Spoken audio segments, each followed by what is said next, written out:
Средневзвешенный курс таджикского сомони к доллару США составил 10,21 сомони к $1. Курс сомони к рублю составил 0,16 сомоней за 1 рубль. Курс сомони к евро составил 9,98 сомоней за 1 евро. Средние курсы продажи наличной иностранной валюты в кредитных организациях Таджикистана составляет 1 доллар США от 10,2190 до 10,15 сомони, 1 евро от 9,9878 до 10 сомони, 1 российский рубль от 0,1640 до 0,1650 сомони.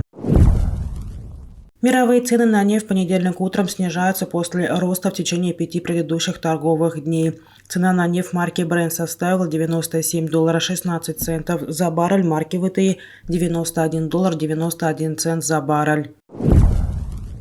Стоимость золота в понедельник утром находится ниже психологической отметки в $1700 за тройскую унцию.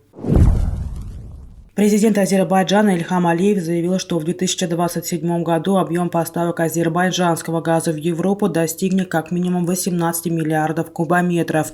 По его словам, в 2022 году по сравнению с 2021 годом Азербайджан увеличит экспорт газа в Европу на 30-40%. Алиев отметил, что Азербайджан вводит в эксплуатацию новые газовые месторождения, наращивает добычу на действующих месторождениях. В то же время использование Азербайджана возобновляемых источников энергии позволит нам создать значительные резервы газа. Кроме этого, если повысить эффективность энергетического хозяйства, сократить потери, то несложно представить наш потенциал по экспорту газа, отметил он. Алиев добавил, что Азербайджан будет экспортировать в Европу не только газ и нефть, но и электроэнергию. Для достижения этой цели и в настоящее время готовится конкретная программа. Возможно, об этом еще рано говорить, но я надеюсь, что в ближайшие 6-7 месяцев мы в этом направлении достигнем серьезного прогресса. Поэтому Азербайджан будет важным энергетическим партнером не только для Европы, но и для мира, подчеркнул президент Азербайджана. Совместная работа узбекских и американских ученых позволила создать новый сорт хлопка, который успешно борется с грибком. Об этом сообщает пресс-служба Министерства инновационного развития Узбекистана.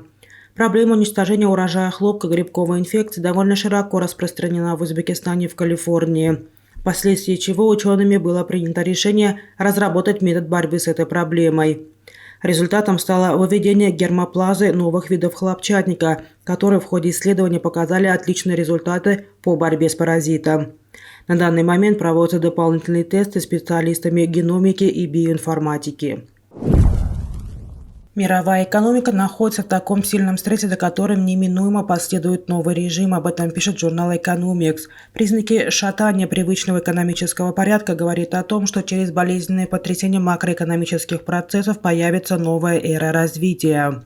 Последние несколько месяцев ситуация на мировых финансовых рынках находится в турбулентности, что усиливает признаки стресса глобальной экономики. Как пишет издание, хотя эти признаки являются вполне нормальными для рынков с тенденцией на понижение, также указывающие на скорую рецессию, помимо этого они указывают на болезненное появление свежего режима в мировой экономике. По мнению экспертов, новая экономическая эра поможет богатым странам вырваться из ловушки медленного роста 2010-х годов и решить такие крупные жизненные вопросы, как старение населения и борьба с изменением климата на планете. Однако, с другой стороны, новая эра несет с собой серьезные опасности. Первой весточкой стал финансовый хаос, далее следует ждать бесконтрольные государственные расходы.